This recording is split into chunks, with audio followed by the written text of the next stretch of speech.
guys, for today's recipe, maghimo ko og graham bar. Maura din itong mga ingredients. Cream soda, 2 ka buok. Angel nga all-purpose cream. Grahams. Og Oreo nga cookies. Mixing bowl. Nag-andam na ko og mixing bowl, gisud na nako ang cream soda, gi-chill din ako overnight para may ingana ang cream soda. Flutan na nako ang lubot sa lata aron dali makagawas ang cream soda.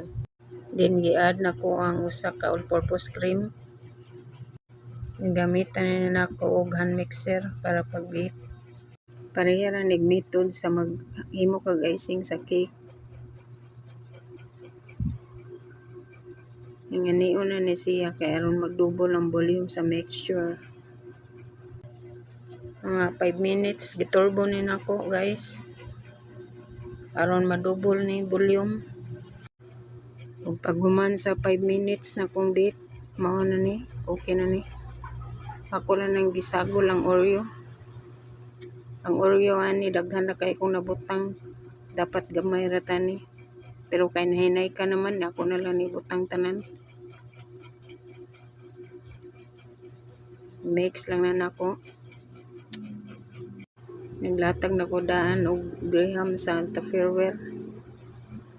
So ako na nang gibutang ang cream ng akong gibit. Tansyahon lang, igo-igo ang gibag-on. O kanano okay na na, gipamutangan na nako graham sa babaw.